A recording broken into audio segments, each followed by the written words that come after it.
¿Estamos? Estamos. Pues bienvenidas y bienvenidos un día más a Madrid.net. Muchas gracias por estar aquí con todos nosotros. Yo soy Sergio Barriel y hoy nos acompaña Luru y Unai, que nos van a hablar sobre setup de proyectos en Netcore con GitHub, ¿vale?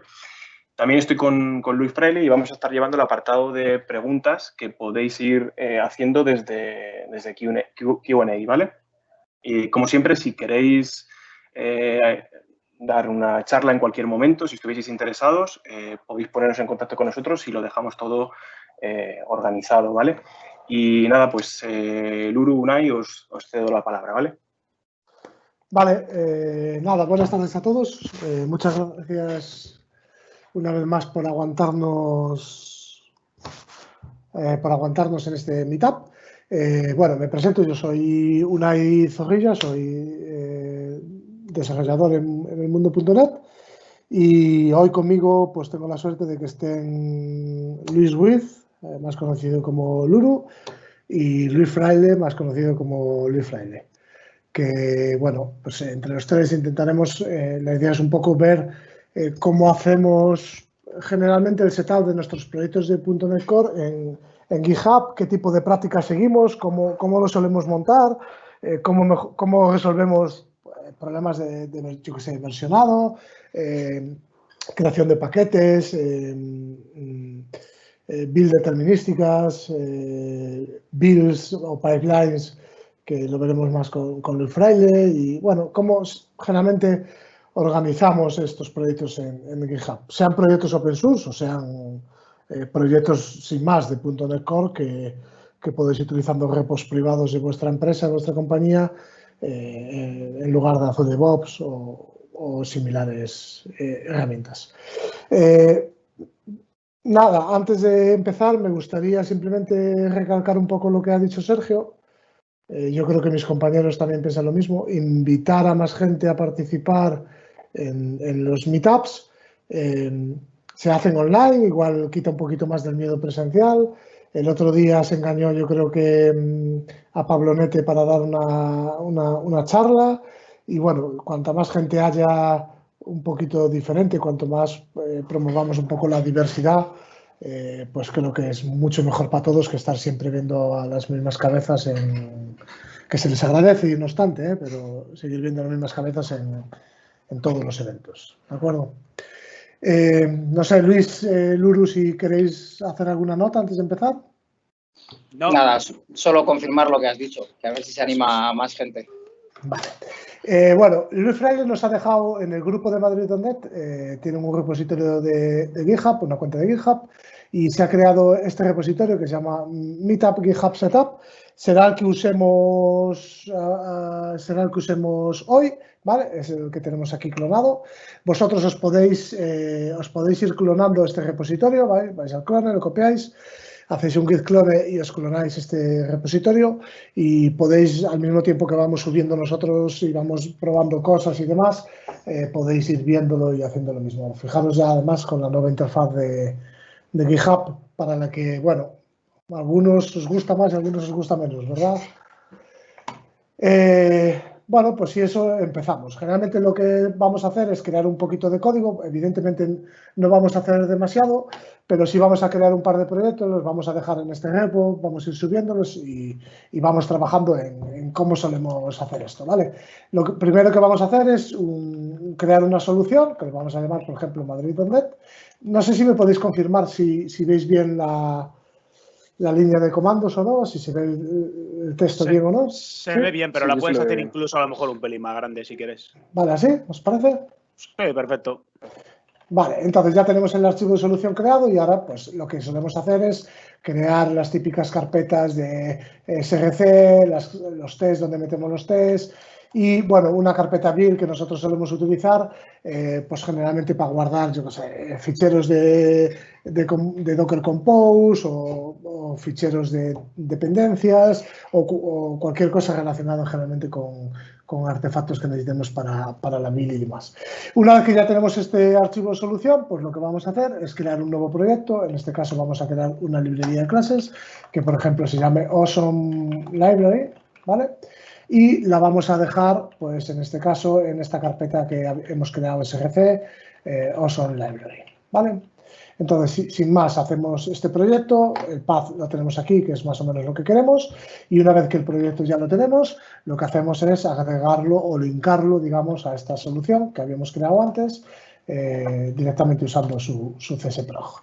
Vale, entonces ya tenemos el Awesome Library dentro de la carpeta de test y ahora lo que vamos a hacer, pues la misma jugada, pero en este caso, en vez de crear una librería de clases, vamos a crear un proyecto de XUnit donde vamos a poner nuestros tests y el proyecto le vamos a llamar, por ejemplo, algo que solemos hacer que es Unit Test, ¿vale? Y en vez de la carpeta de SRC lo vamos a dejar en una carpeta que se llame .test y en este caso Unit Test como carpeta. Una vez terminado, la misma jugada. A la solución, lo que le vamos a agregar es este nuevo proyecto apuntando a su CSproj, ¿vale? Con lo cual, bueno, ya tenemos esta estructura y si hacemos simplemente un .NET Build, pues ya veremos que compilará nuestros dos proyectos, Unit Test y Awesome Library, y ya los tenemos ahí terminados, ¿vale? Una de las cosas que solemos hacer una vez que ya tenemos este pequeño código es también fijar cuál es el SDK que nosotros vamos a utilizar o necesitamos utilizar para este proyecto. Acordaros que cuando hacéis simplemente un .NET-version, el SDK que se utiliza es el que esté apuntado en el path. Por defecto es el último que has instalado, o sea, la versión más reciente. Pero bueno, los SDKs de .NET, el ciclo de entrega de release es con bastante frecuencia.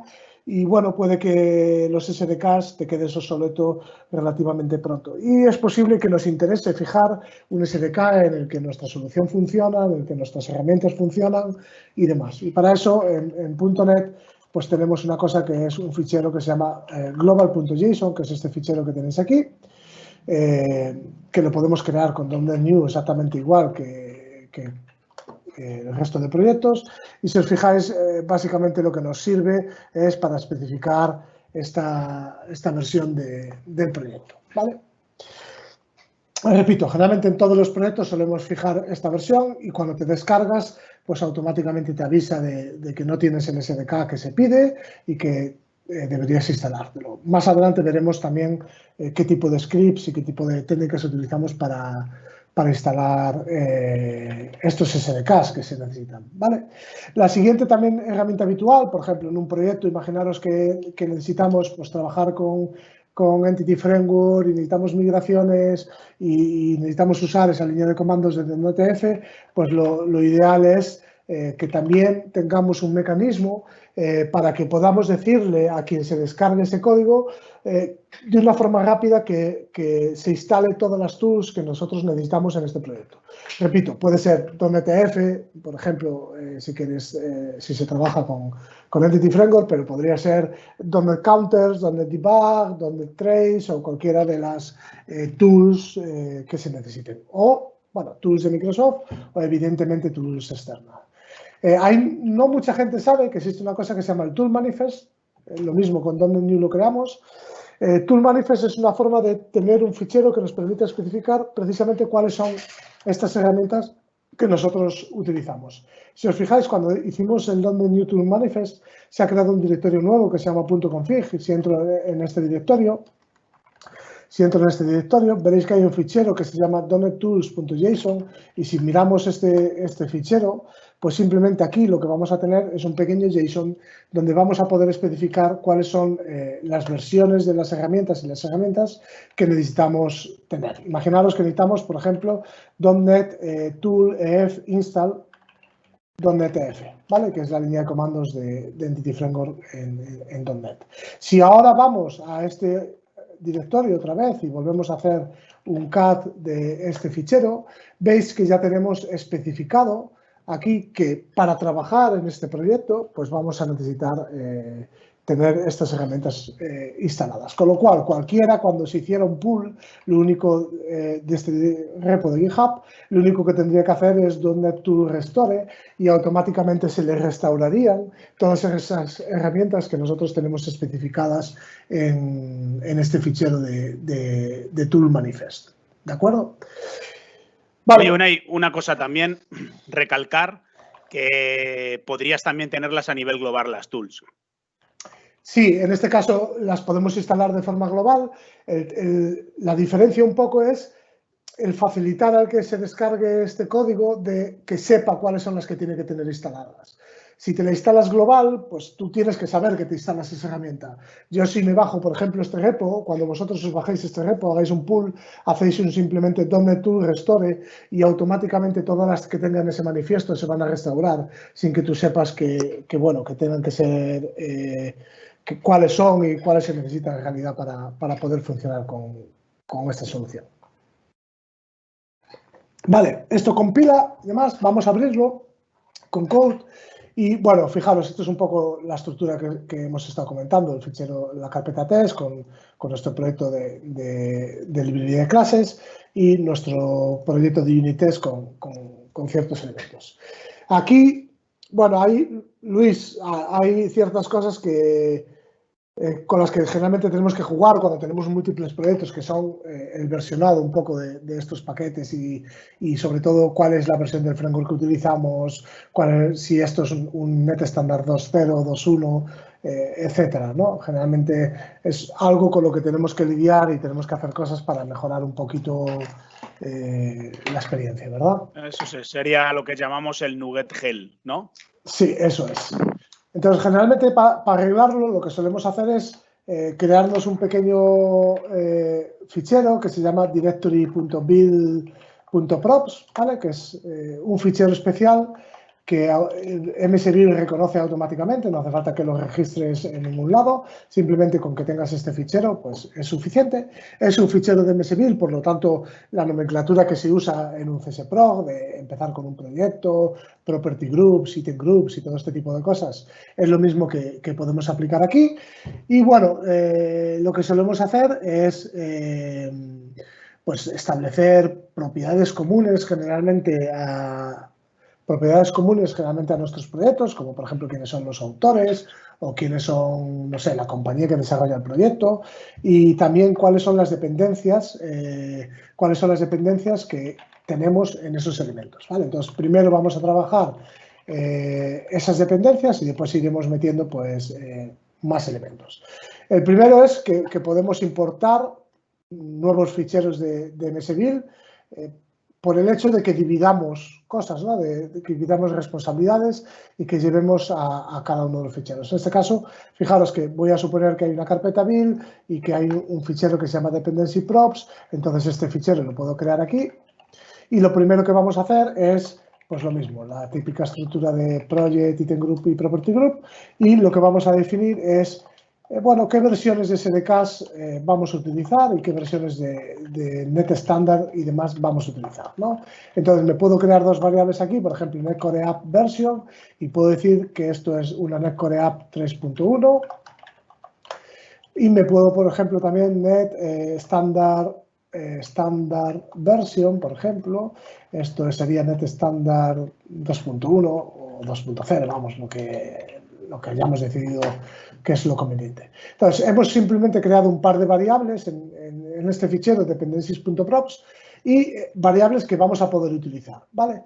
¿Para qué utilizamos esto? Bueno, pues para ser consistentes, digamos, ¿no? Para que si el día de mañana tenemos 8 proyectos, 5, 10, los que sean, y decidimos cambiar a una versión de framework más moderna o decidimos hacer un downgrade, por ejemplo, de NetStandard 2.1 porque no es compatible con .NET 5, con Full Framework, perdón, y queremos ir para atrás a 2.0 y tal, pues que podamos desde un sitio único simplemente bajar el versión o cambiar este valor, lo que es una variable básicamente, ¿vale? Entonces, simplemente podemos reutilizarlas y donde estás poniendo este NetStandard 2.0, generalmente utilizar esta variable para apuntar a ella. Y lo mismo, donde estamos utilizando ese Netcore App, pues lo que venimos, perdón, esto estaría aquí, es simplemente sustituir este valor por el correspondiente a lo que tenemos en ese dependency props, ¿vale?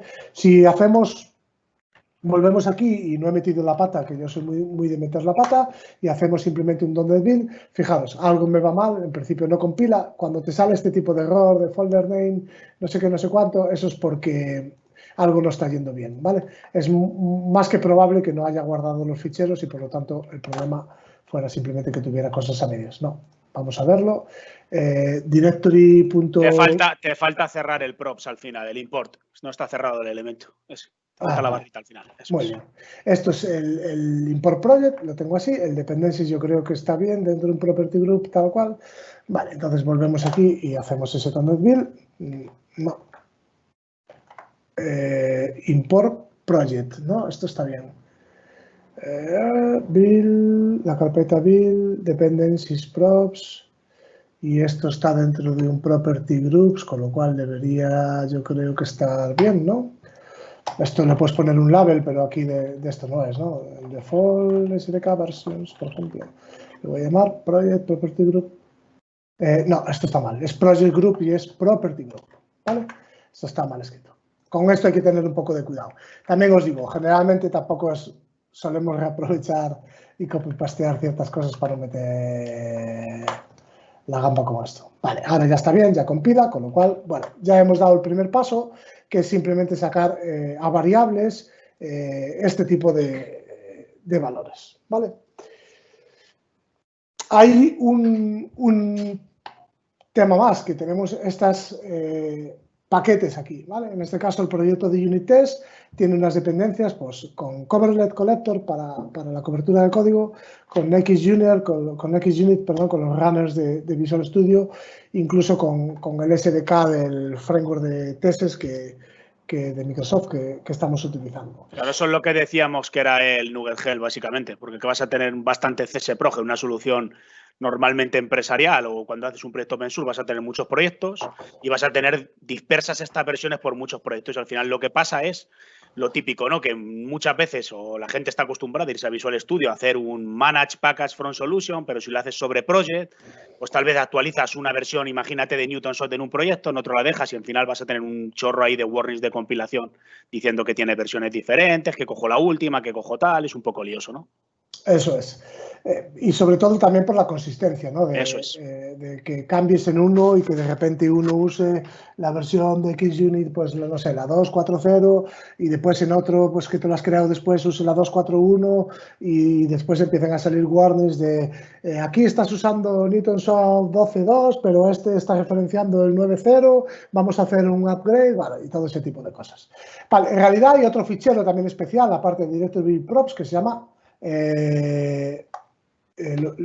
lo estaba creando en el sitio que no es, que se llama directory.build.targets, ¿vale? Y este es lo mismo, otro fichero especial que también conoce MSBuild, ¿vale? Con lo cual es el típico formato de project, tal, no sé qué, no sé cuánto, y podemos hacer un item group, ¿vale?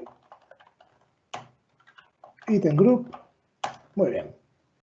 Y este item group, que es básicamente lo mismo que aquí, podríamos coger esto, llevárnoslo dentro. De hecho, no sé si había copiado el item group. Vale, lo podemos llevar aquí.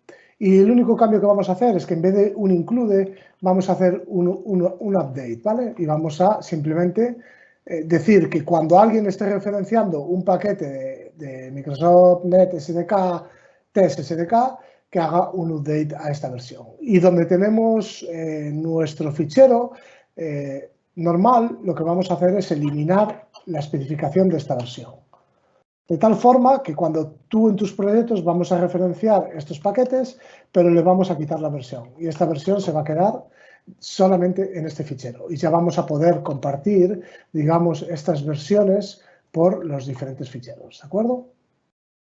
Entonces, sin más, haciendo este pequeño cambio, yo debería poder lo mismo, volver aquí y volver a hacer otro build, y si no he vuelto a meter la pata, todo sigue funcionando. Para que veáis que en realidad está cogiendo las versiones de aquí, por ejemplo, podría coger y comentar esta línea y vuelvo a compilar y me debería dar un warning de que, bueno, hay una versión de XUnit que como no está especificando, no tiene lower bound, no sé qué, no sé cuánto, ¿vale?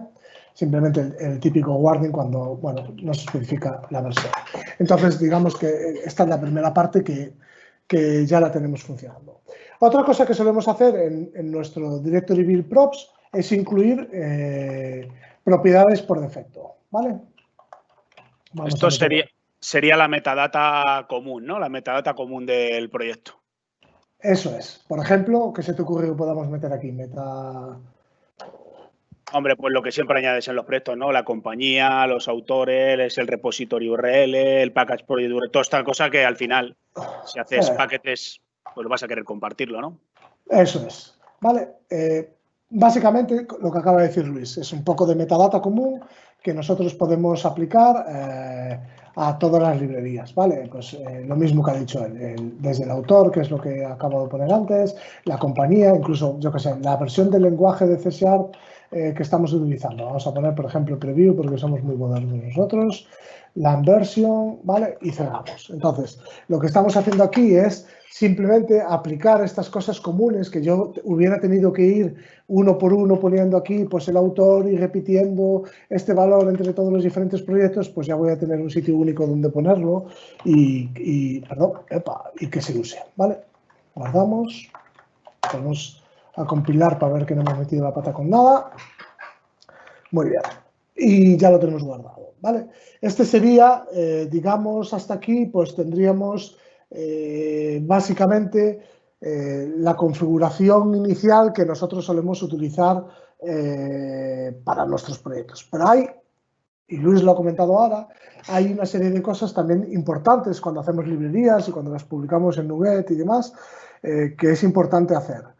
Por ejemplo, temas de build determinísticas, el tema de habilitar source link y empezar a configurar ciertas cosas que igual no es tan habitual que las veáis como podría haber sido autor y compañía. Sobre todo, por ejemplo, el tema de source link y de build determinísticas es algo importante que podamos tener.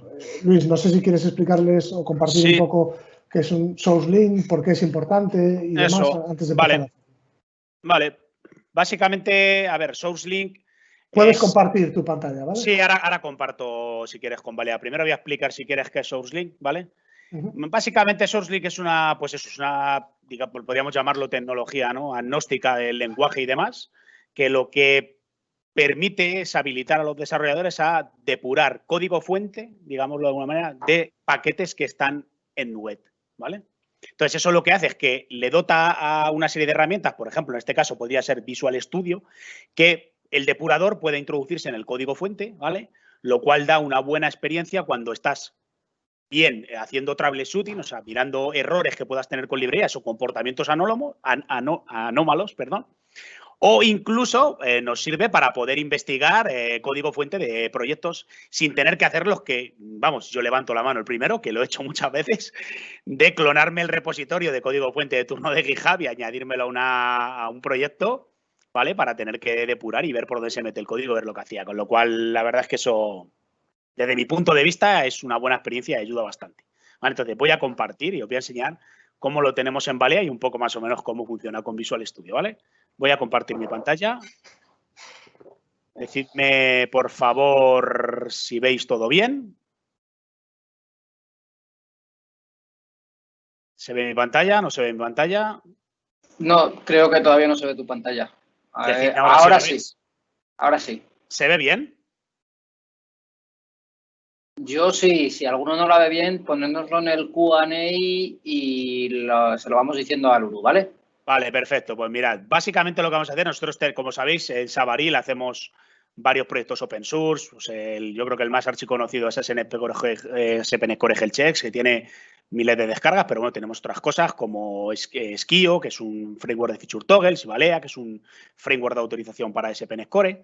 Bueno, pues aquí lo que hemos hecho es añadir esa casuística pues para que la gente pueda, bueno, pues pueda depurar nuestro código. Entonces, ¿qué tenemos que hacer básicamente para poder funcionar en Visual Studio con SourceLink, ¿vale? Hay que hacer una serie de pasos que os voy a enseñar ahora, que yo algunos ya los tengo configurados porque lo he hecho previamente. Nos vamos a ir aquí a la pestaña de Options, ¿vale? La primera sería, bueno, me voy a ir antes aquí, Tools, Nuget Packager, Packager Manager Settings. Creo que aquí en Package Source debo tener, si no me equivoco, el feed de Nuget, no, ¿dónde tengo el symbol server? En debugging, ¿no? Debugging. ¿Dónde está mi pantalla de debugging? Symbols, ¿vale? Aquí, como veis, tengo marcado NuGet Symbol Server, ¿vale? Que veis aquí que está añadido NuGet Symbol Server. Perfecto. Luego, otra cosa que tenemos que hacer es irnos a la pantalla de debugging de General y hay que hacer un par de cosas. La primera es este que veis aquí, Enable Just My Code, ¿vale? Para poder utilizar Source Link, es deshabilitarlo, ¿ok? Y luego, aquí abajo ¿Podrías tenemos... hacer un poco de zoom, Luis? Sí, claro, vamos a darle al zoom. ¿Así mejor? Sí. Venga, perfecto. Pues eso es lo que decía, este Enable Just My Code, ¿vale? Le deshabilitáis para poder probar y habilitáis este Enable Source Server Support, que veis aquí, bueno, que tiene varias cosas, ¿vale? Y el Enable Source Link Support, ¿vale? Que también lo necesitamos aquí marcadito, ¿vale? Yo lo tenía marcado, lo único que cuando no quiero estar entrando dentro de los paquetes, habilito el Enable Just My Code y cuando lo necesito, lo deshabilito. No tiene tampoco mucho más misterio, ¿vale? Entonces, lo que voy a hacer, esto es un proyecto, es una API de ejemplo muy chorra. Lo que voy a buscar es un paquete de Balea, y voy a instalar, por ejemplo, Configuration Store, que ya va a introducir también Balea. La última que es la 301 estable, ¿vale? Le vamos a dar aquí, ¿vale? Me voy a ir al Startup. Decidme, por favor, si veis bien el código. Sí, ¿Lo veis bien? Sí. Vale, vamos a meter aquí un services, perdón, services.add.balea, que estará por aquí, ¿verdad? Y lo que voy a hacer, bueno, vamos a hacer una cosa porque le tengo que pasar la configuración. Va a cogerme aquí un iConfiguration. Vale, configuration. Esto se lo vamos a poner a una propiedad aquí, por ejemplo. Vale, ya tendríamos Balea y lo que voy a hacer aquí es el Add Configuration Store y le pasamos la configuración. Y si no me equivoco, no necesitamos nada más, ¿vale? Entonces, yo lo que voy a querer ahora es poder depurar este add_balea, o sea, entrar en este código add_balea que de otra manera, pues no tengo aquí nada más que me da información de la versión y demás. Entonces, lo que voy a hacer es, vamos a arrancar esto, voy a quitar ESExpress, Surcelling Demo, y vamos a arrancarlo a ver si puedo entrar a ver este código, ¿vale?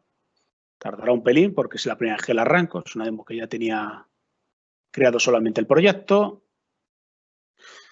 Y si todo va bien, y he hecho todo bien, y si depura y si arranca, que parece que no. ¿Tienes la consola seleccionada, Luis? Sí, sí. De hecho, le di un intro para precisamente que entrase.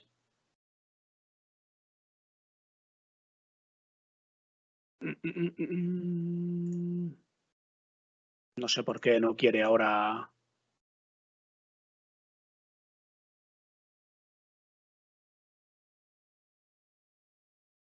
Pues no se me para el punto de ruptura. Estará descargando símbolos.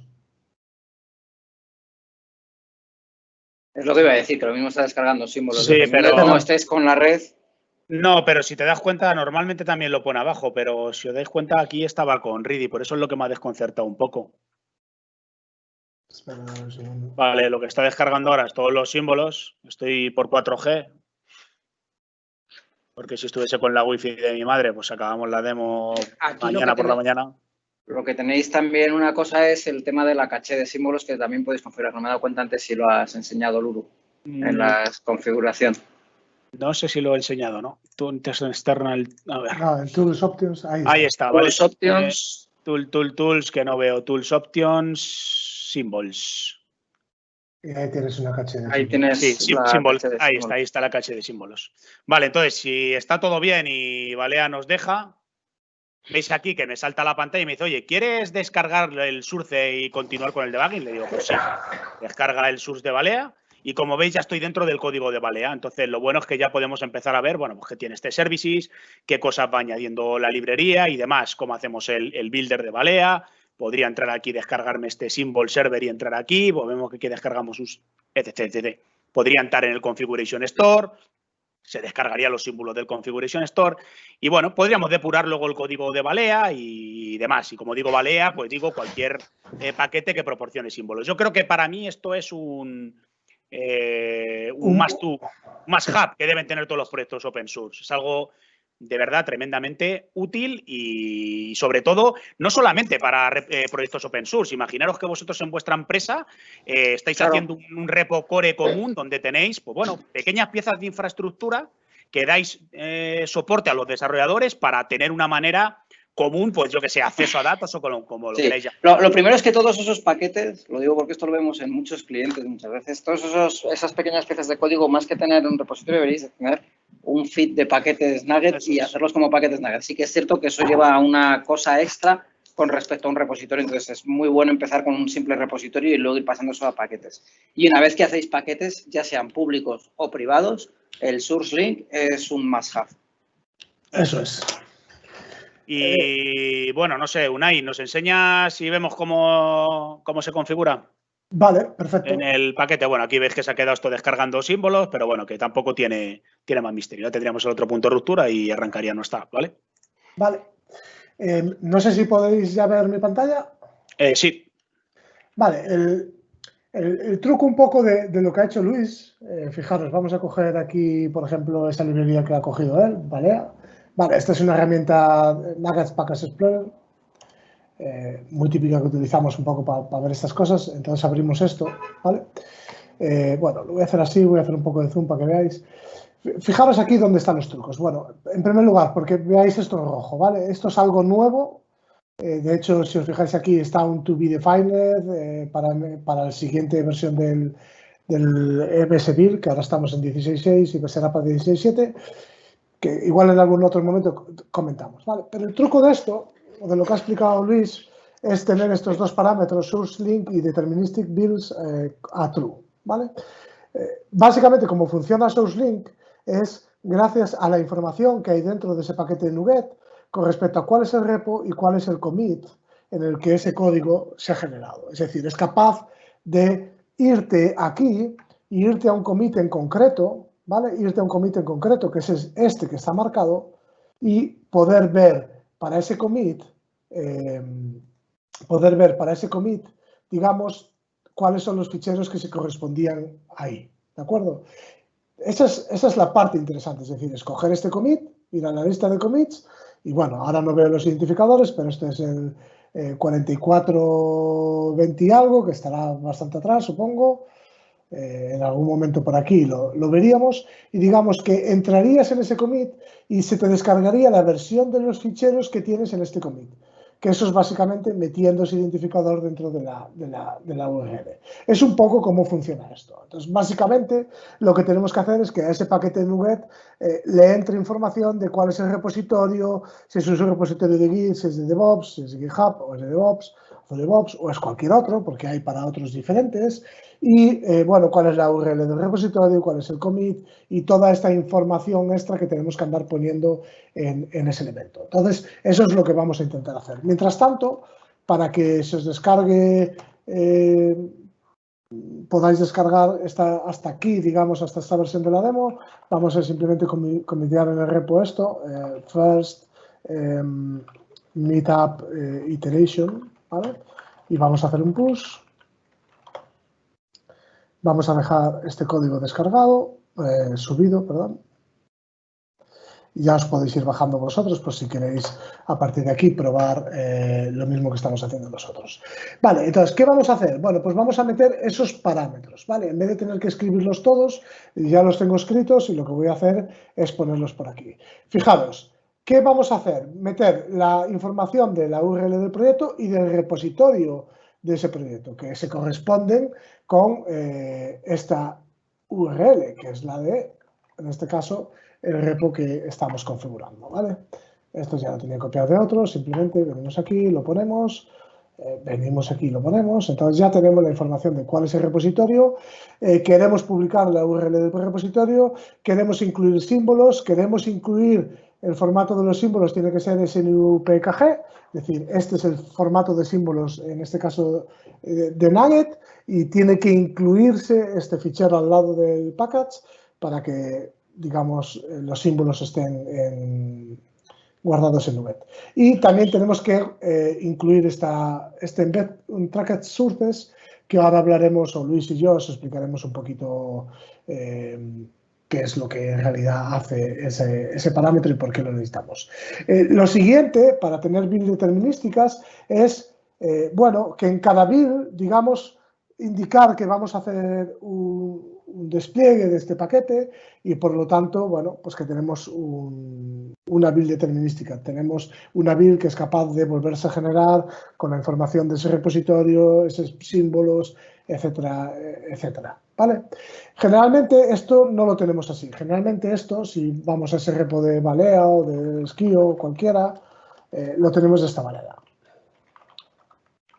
Por ejemplo, vamos aquí y vamos a este fichero directory props. Fijaros, esto generalmente lo tenemos con una condición, ¿vale? Con esa condición de GitHub Actions igual a true. GitHub Actions es una variable que se establece cuando tú estás, digamos, ejecutando una action de GitHub, ¿de acuerdo? ¿Por qué lo hacemos así? Porque generalmente en local, esto de builds determinísticas y demás, para ti, para local como desarrollador, no te importa. Te importa cuando vas a publicar el paquete a tu feed, a lo que comentaba Luis Fraile antes, y por lo tanto en ese momento sí que te interesa. Como estamos hablando de hacer un setup del proyecto en GitHub y demás, y después Luis hará un pipeline para hacer esto mismo, pues lo que hacemos generalmente es poner simplemente esta condición. Como lo vamos a ejecutar primeramente en local, pues esta condición no la tenemos puesta. Y la última parte es, bueno, hacer que todos los paquetes que tengamos tengan este paquete referenciado. Esta es una forma de hacer que todos los proyectos que tú tengas tengan siempre este paquete. Aquí podrías poner todos los paquetes comunes a todos los proyectos. En este caso es Microsoft SourceLink GitHub, que es el que hace esta magia. Es el que hace la magia de coger el hash de ese commit en tu repositorio, de tu origen, apuntarlo en la metadata del paquete y que por lo tanto se quede guardada esa información para que SourceLink funcione. ¿Vale? Fijaros que no es algo que se use al compilar, simplemente es un private assets, no va en el publish, digamos, de un proyecto, ¿de acuerdo?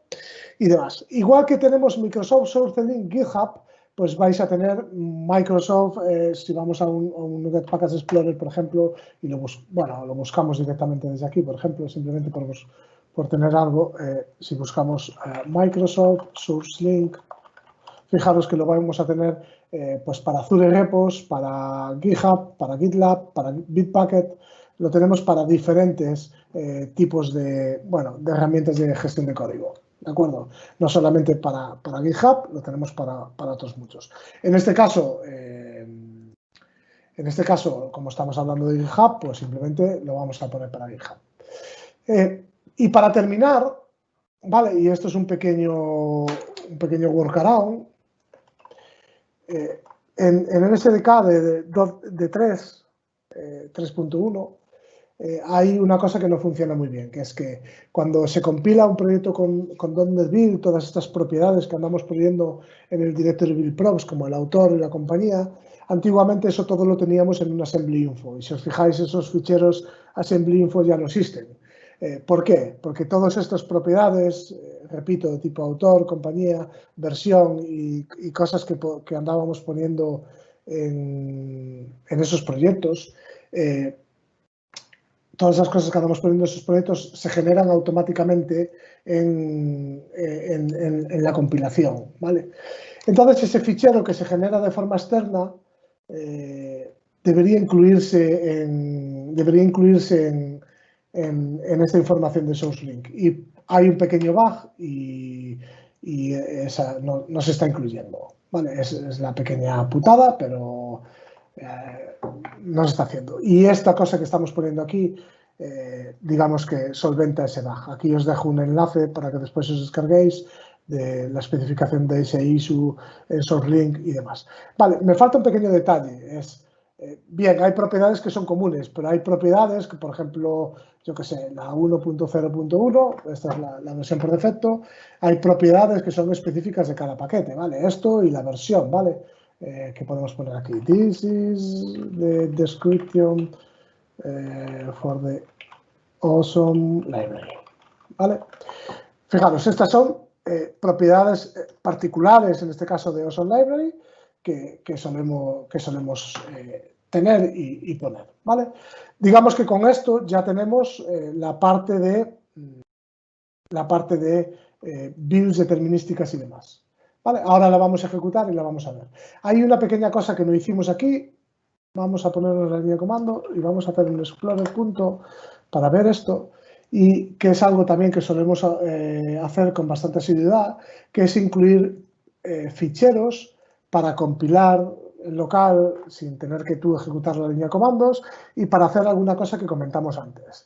Lo primero es, fijaros este fichero .NET install. Este es un fichero de Microsoft, copyright es de Microsoft, que os podéis descargar directamente de internet. Si vais a Google y ponéis .NET install PowerShell, os lo podéis descargar. La idea de este fichero es tanto la versión PowerShell como el SH, que siempre hacemos las dos versiones porque como en .NET Core somos multiplataforma y habrá gente en Linux y en Windows o en Mac, lo que solemos hacer es, bueno, tener una forma de instalar directamente desde la línea de comandos el SDK que nosotros utilicemos y el que hayamos puesto en el Global JSON. Este otro fichero, install SDK, lo único que hace es llamar al anterior con la versión específica del SDK que queremos instalar, que es el mismo, repito, que tenemos generalmente en el Global JSON. Con lo cual, si nosotros nos vamos aquí y hacemos pues install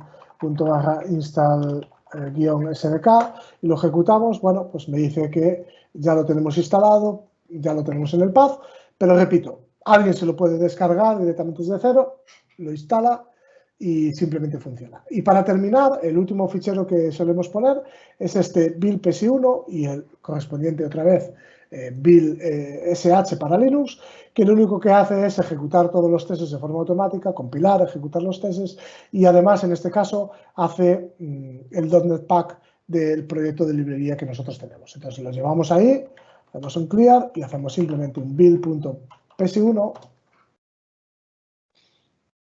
Vale, y si esto compila y funciona, vamos a esperar un poco. Fijaros que la compilación ya está hecha, los tests también lo está lanzando, ha encontrado un proyecto de test con un test, que es lo que se crea proyecto por defecto, y automáticamente me ha generado el paquete, digamos, en local con la versión 1.0.1, que es la que nosotros teníamos, y el paquete de símbolos, que es lo que generalmente los pipelines después hacen el upload automáticamente. Si vuelvo a abrir este NuGet Package Explorer y pego este paquete simplemente, fijaros como ya tenemos habilitado automáticamente el source link y las build determinísticas y donde está apuntando al commit y demás de nuestro GitHub, en este caso el de Madrid, el de Madrid.net. ¿De acuerdo? En este caso, fijaros, está pensando que está haciendo el push y que esto está aquí, aunque en realidad ese commit está en local, ¿vale? Porque, como os acabo de decir, vamos a hacer added source link. Como os acabo de decir, generalmente eso de build, la generación se hace solamente cuando estemos en un pipeline de GitHub, ¿vale? En este caso. Voy a subir esto para que os quede. Git push origin master, sobre todo para que le quede a Luis. ¿Vale? Entonces, ya tenemos la primera parte, configuración, ficheros, scripts de instalar el SDK, de compilar, crear paquetes, pasar tests, ya tenemos build determinísticas, ya tenemos todo. Entonces, el siguiente paso, esta carpeta artifact está ignorada, supongo que no está en el git ignore, pero no debería subirse, ¿de acuerdo? Bueno, un pequeño fallo. Pero ahora el siguiente paso es que Luis pues construya sus pipelines con GitHub para hacer todo este tipo de cosas de una forma automática en cada subida de repositorio, etcétera. Entonces, no sé si quieres... Unai, ¿sí? Una cosa antes de dejarle a Luis. Vi que en el directory build no comentaste nada del suffix version cuando hiciste la versión del Nugget. Digo, para generar, ¿cómo se suele hacer para generar lo que conocemos como nailis o previews y demás? Vale, cuando tenemos ese builds.ps1 y fijaros que este build.ps1 está haciendo una cosa que se llama el build suffix o version suffix, como lo queréis llamar. Esto es básicamente porque cuando generamos paquetes y demás, ¿vale? Los podemos utilizar en versión preview o en versión final, ¿De acuerdo? Entonces, cuando los hacemos en versión preview, les ponemos ese version suffix, que generalmente será un guión preview algo, ¿vale? En este caso, la build lo que hace es meterle, pues, el identificador del commit de GitHub y demás. Pero generalmente utilizamos esto así para marcar nuestras builds de release y demás. Bien por fecha, bien por ID, etcétera. Ahora os lo enseñará, yo creo vale. que Luis. Si no, coméntalo tú también, Luru. Porque en el Ozone Library CSProg no lo añadiste. Cierto, me Sí, falta poner... Tiene que estar añadido ahí. En el Ozone Library, en el CSProg. En CSProg me falta poner un version suffix, ¿no? Eso es ahí, al final del package version. No. Dices aquí, sí. Sí, ahí, eso es, directamente, ¿no? Sí. Ahí está. Eso es. Version suffix, sí. Eso es. Eso es. Vale, lo vamos a dejar así subido ya, ¿vale? Voy a comitear esto. GitHub, git commit, a ver, version suffix to Ozone Library. Subimos, git push, origin master. Vale, y ahora, pues, Luis, si quieres hacer un poco tu magia y comentar tú y presentar tú. Sí, está ya todo subido, ¿no? Sí. Vale, pues me lo voy a bajar. Bueno, voy a compartir pantalla. Vale, se ve ya mi pantalla. Estoy en Code. Lo primero, Unai, el Artifacts no se sube. Están ya el nuevo Git Ignore que tienen actualizado y demás de Visual Studio. Tiene ya el directorio Artifacts, ¿vale? Que lo estaba buscando aquí, me sonaba que no estaba y si os fijáis, pues yo me lo acabo de descargar, ¿vale? Y no tiene el directorio Artifacts.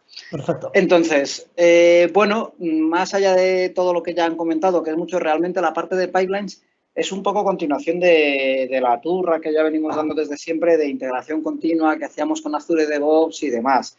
¿Qué es lo que tenemos en GitHub? Pues en GitHub tenemos lo que son los GitHub Workflows, ¿de acuerdo? Que si ya habéis estado jugando y ya estáis usando las builds de YAML de Azure DevOps, vais a daros cuenta que es muy, muy parecido. No es la misma sintaxis, aunque está todo basado en lo mismo, ¿vale? Pero es muy parecido.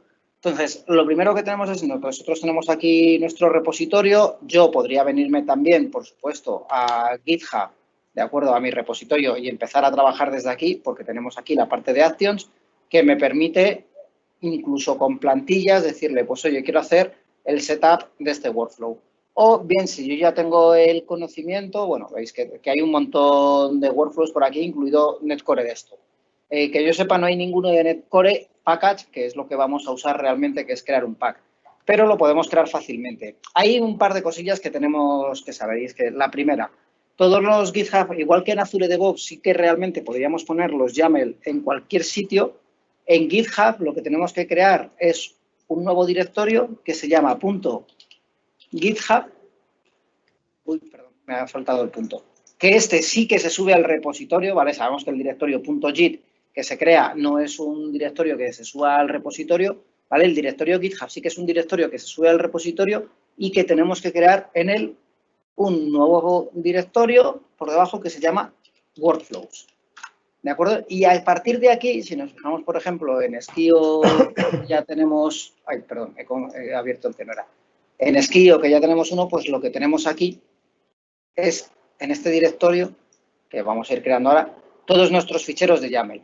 A partir de aquí, yo ya creo un nuevo fichero ci.yaml, bueno, más bien YML de YAML, ¿vale? Y ya aquí voy a empezar a teclear mi workflow. Yo, para que no se nos hiciese muy largo, tengo ya un workflow aquí tecleado,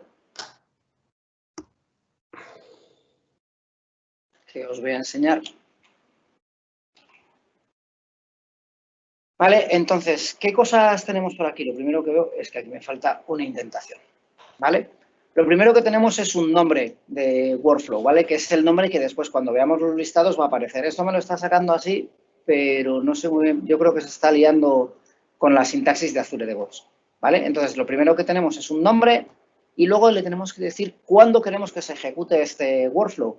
Yo aquí, en principio, lo voy a meter en todas las pull requests que vengan hacia master y en todos los push que vengan hacia master. Yo podría poner que lo haga para todas las ramas. Ahora veremos porque incluso editando desde el editor web de GitHub, que esto lo han debido meter hace relativamente poco, tenemos un IntelliSense que está bastante conseguido. Sé que hay herramientas también, que habían creado algunas herramientas para atender IntelliSense aquí en VS Code, pero si os digo la verdad, todavía no las he probado. Y al igual que tenemos en los Azure DevOps Pipelines, lo que tenemos aquí son los jobs, que son todas las colecciones de trabajo que vamos a ejecutar. Tenemos por ahora una de build y definimos variables, ¿de acuerdo? Variables que van a tener, por ejemplo, nombre build config, que le vamos a decir de release, y lo que justo estaban explicando Unai y Luru del version suffix para si queremos, en este caso, voy a simular que hacemos una de preview, pero esto se podría quedar vacío. Y también, igual que en Azure DevOps Pipelines, hablo mucho de Azure DevOps Pipelines porque seguro que muchos venís de ese mundillo y hay cosas que os suenan. En Azure DevOps Pipelines tenemos cosas como poder sacar el build ID, el nombre de la definición de build, o sea, variables de sistema que tenemos. También lo tenemos en GitHub. Con, por ejemplo, esta sintaxis, sacamos el run ID, ¿vale? Que es el identificador de la ejecución de este action. Y aquí yo estoy concatenando el texto preview con ese número que nos genera. Le doy un nombre a este job para que cuando veamos los logs salgan más bonitos. Lo estoy ejecutando, es .NET Core, lo puedo ejecutar incluso en Ubuntu sin problema. Y ya aquí pasamos a lo que son los pasos, igual que en Azure DevOps Pipelines. Lo único que, por ejemplo, aquí sí que hay una diferencia. En Azure DevOps Pipelines, nosotros este paso no lo tenemos que poner, que es, por así decirlo, el que hace el checkout del repositorio Git, va implícito. Aquí tenemos que agregar este paso, ¿vale? ¿Qué es lo que vamos a hacer siguiente? Agregar esto, que lo tenía con la 300, pero es la 301, que es una tarea que lo que hace es hacernos el setup del .NET Core. Básicamente se descarga el .NET Core, la versión que nosotros le digamos, la descomprime, por así decirlo, y la pone en el path de la gente donde está ejecutando esto, de este Ubuntu. De tal modo que cada vez que ejecute un comando de .NET, independientemente de lo que hubiese instalado en este agente, se va a ejecutar con esta versión. Aquí, por ejemplo, me hubiese gustado que se le pueda dar el directorio al fichero global.json que ya tenemos aquí y que coja este valor. Por desgracia, en esta tarea todavía no se puede hacer. En Azure DevOps Pipelines sí que se puede hacer. Aún le falta cosas a GitHub, pero... Sí, o sea, a ver, ya no es tan preview como al principio, pero sí que es cierto que todavía le faltan cosas. Sobre todo, y hoy no lo vamos a ver, ya tenemos pensado otra charla sobre esto, sobre todo cuando hablamos de desplegar. Cuando hablamos de temas de despliegues con GitHub Actions, hay bastantes cosas, pero sobre todo de tareas que se queda bastante corto. Pero bueno. Luis. Sí. Una cosa, el Run ID, ¿sí? ¿Vale? Yo lo cambiaría por Run Number. Lo digo por experiencia propia yo también. con Balea.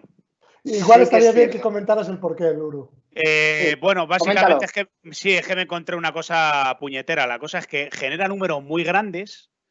Números, si vais a Balea lo vais a ver, que hay un cambio a partir de la preview 3.0.0.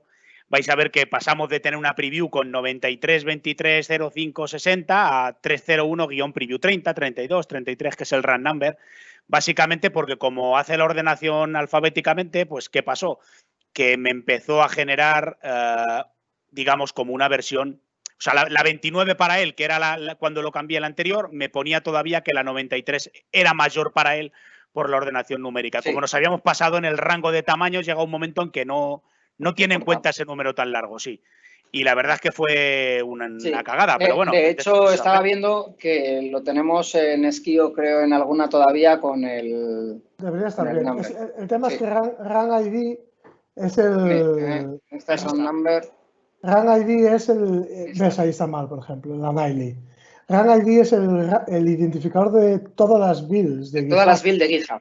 Iba por el no sé cuántos millones. Entonces, cuando cambió de dígito, para en este caso lo que le pasó a Luru es que es como si volviera a empezar por abajo. Y tenías builds posteriores que tenían número menor. Ese número, por ejemplo, en Azure DevOps es un número consecutivo en cuanto a al propio tenant, vamos, de la propia organización de Azure DevOps. ¿Qué es lo que ocurre? Que como en GitHub no hay tenants, probablemente hayan heredado eso y el tenant sea todo GitHub.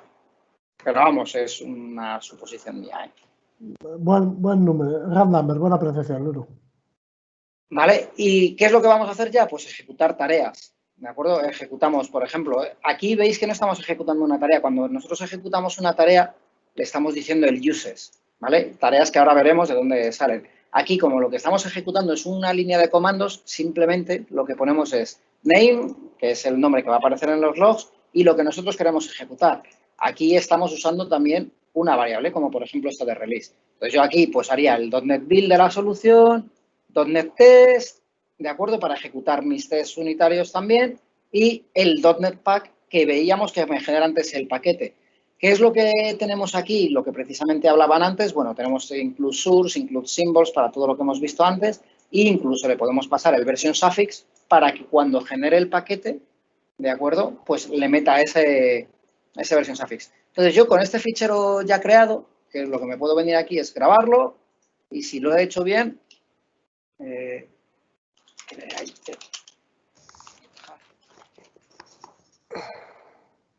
lo comiteo al repositorio, le hacemos el push. Esto hay veces que tarda un poquitín, ¿vale? Esperemos que no tarde mucho. Vamos a ver que lo esté creando ya aquí.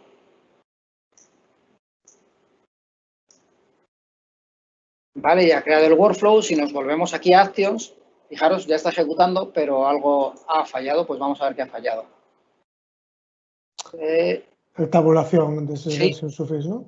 Qué raro que se ha quedado ahí esa tabulación ahí un poquitín rara. Vamos, como lo he abierto aquí, a lo mejor ha hecho algo con los saltos de línea, así ya enseño cómo editarlo desde aquí. Entonces, nosotros podríamos coger y podríamos editarlo directamente desde aquí. ¿Vale? Fijaros, algo le ha pasado ahí con las tabulaciones. ¿Vale? Vamos a quitar este espacio y vamos a meterlo así. Vale, y ahora ya sí que me lo saca bien. Y ya aprovecho aquí para enseñaros el IntelliSense. Fijaros, yo os decía, oye, aquí le hemos puesto, voy a meterle un poquitín más de zoom para que lo veamos mejor. Aquí le hemos puesto los disparadores.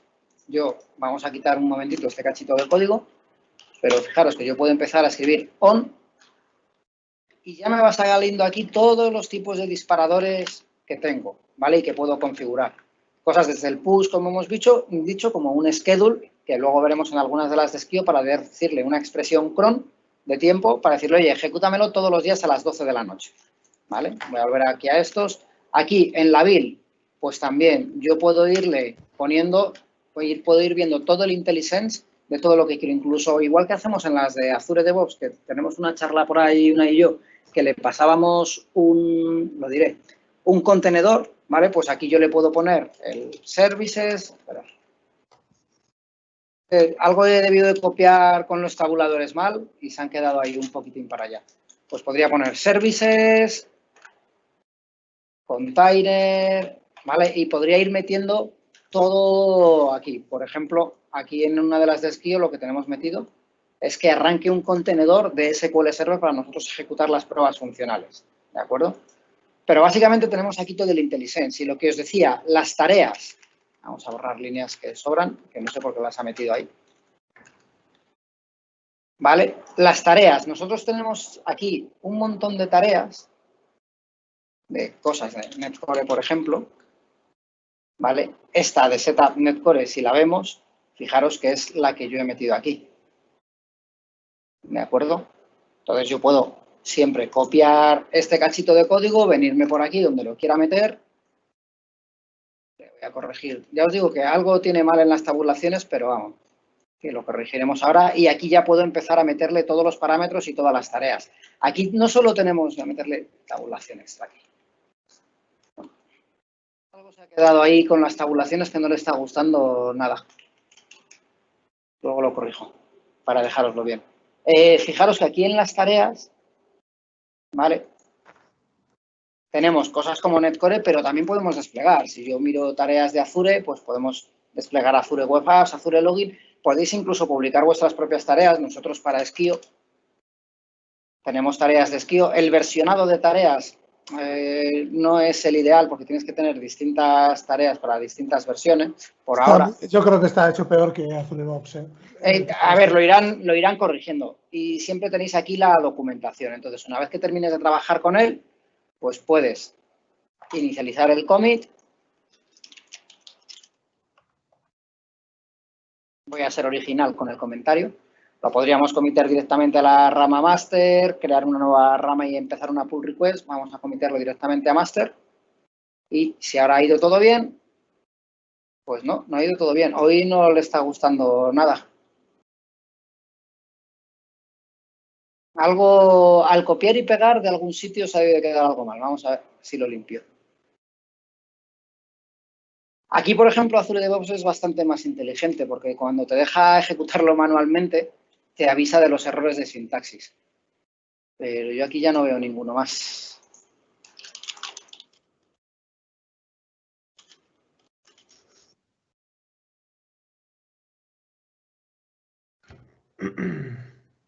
Ahora sí está ejecutando, ¿vale? Entonces, cuando está ejecutando, podemos ir viendo el job que nosotros habíamos llamado build, vamos a ir viendo toda la ejecución de las tareas. Veis que esto es prácticamente igual que Azure DevOps, no tiene mucho misterio.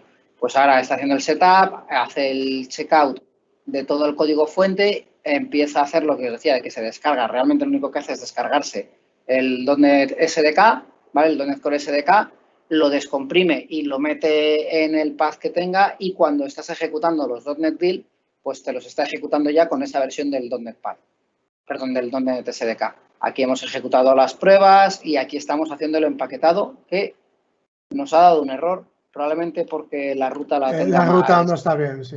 Sí. Vale. Por ejemplo, este tipo de errores sí que ya es más rollo de corregir, porque tienes que abrir, pues vamos a abrirnos aquí el código en otro sitio, Awesome Library, y aquí podríamos copiarnos esto, aunque yo lo veo exactamente igual que el que yo he escrito. No. ¿No? No. Estoy hoy con el bochorno, me ha dejado hoy un poco tocado, ¿eh? Vamos a ver. A ver, es tu condición normal, ¿eh? Tampoco... Sí, desde que te conozco. No... Te queremos igualmente, Luis. Eso Awesome es. Library es Library.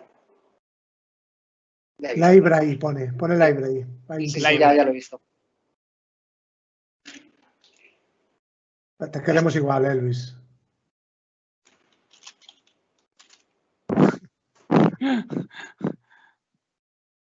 Vale, y ahora sí, pues si todo ha ido bien. Pero bueno, está bien, así veis cómo la podemos corregir, cómo la podemos editar desde aquí. Lógicamente, cuidado luego, si la vais a editar desde aquí, es un fichero del repositorio de Git, entonces tendríamos que descargárnoslo. Ahora ya aquí también me aparece bien todo. ¿Vale? Y haría los mismos pasos. Esta es una build sencillita y si os fijáis nos hemos quedado en el .NET Pack, ¿de acuerdo? Pero si nos venimos al repositorio de Skio que tenemos unas cuantas, fijaros como incluso tenemos de Continuous Delivery de Docker, ¿vale? Que lo que estamos haciendo es ejecutar un Docker build, ¿vale? Y un Docker publish a un registry que tenemos.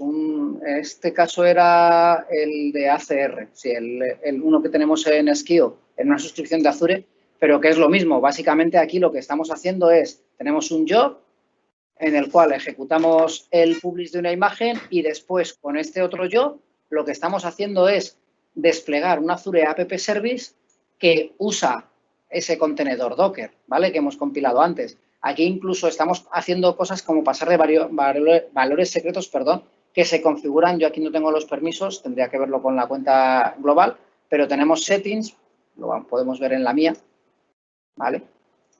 Tenemos settings aquí que nosotros podemos crear valores secretos que podemos usar después en las pipelines, ¿de acuerdo? Igual que lo estamos haciendo aquí.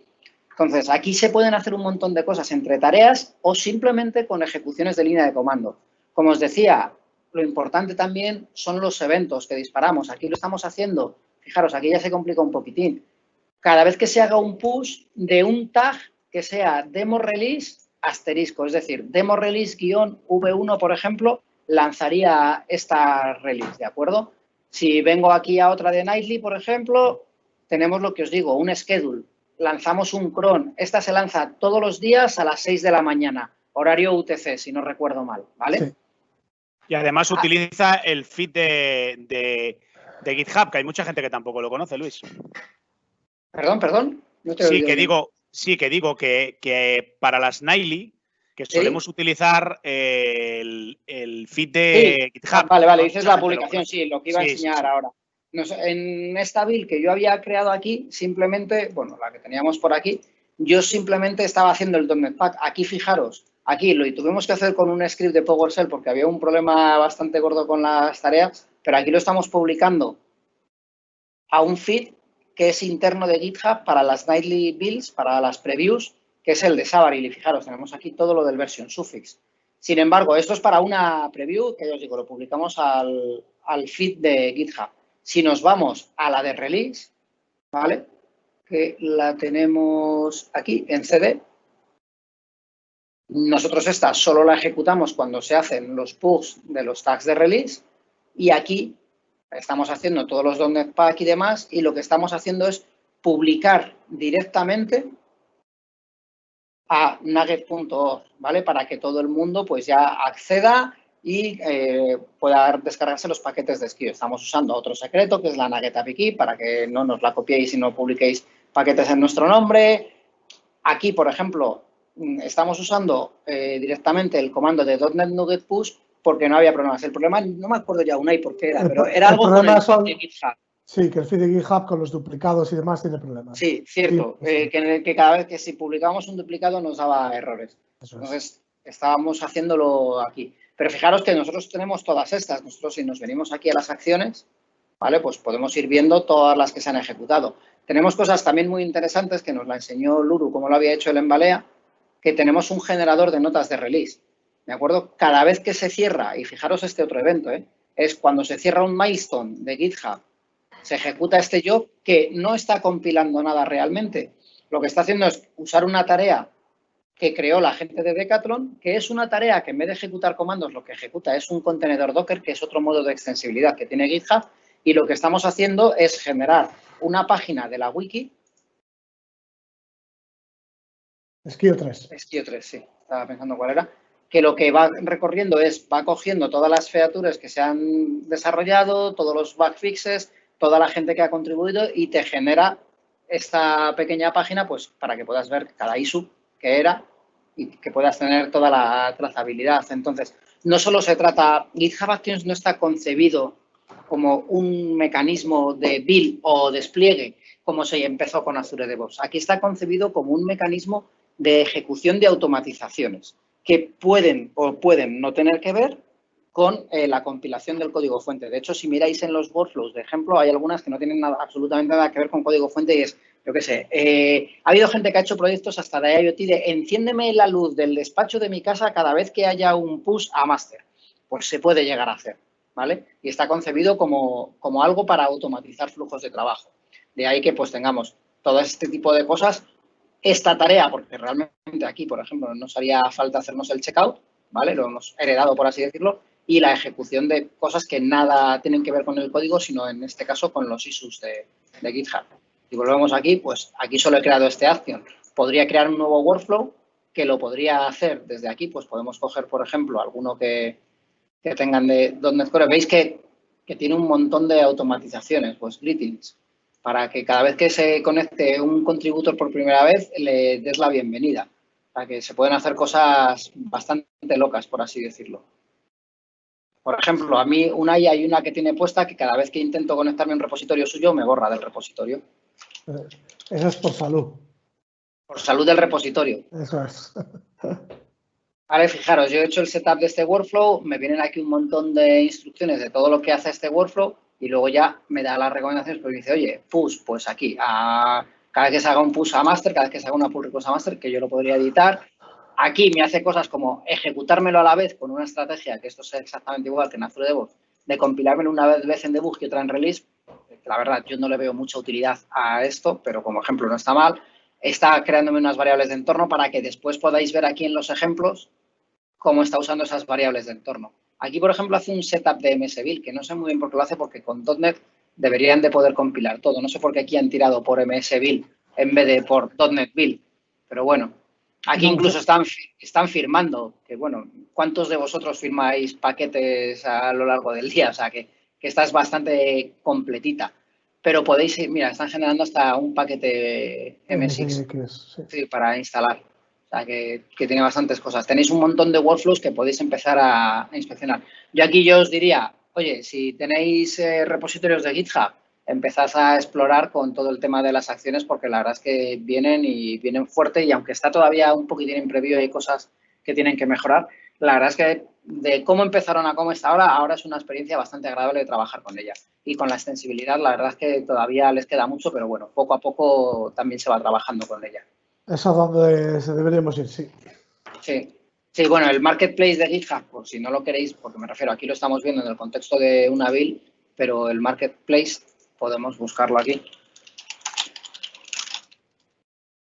para que podáis trastear y ver un poquitín todo el tipo de acciones que tenéis, que esto poco a poco, pues la verdad va creciendo. Como os decía, tenemos también las de Skio por aquí, que tenemos todo el código fuente publicado en repositorios de Sabaril. Si queréis verlo, vale, lo tenemos aquí. Si queréis ver cómo se... Bueno, la verdad es que tendría que actualizarlas porque están hechas con el SDK antiguo y hay algunas mejoras en el SDK.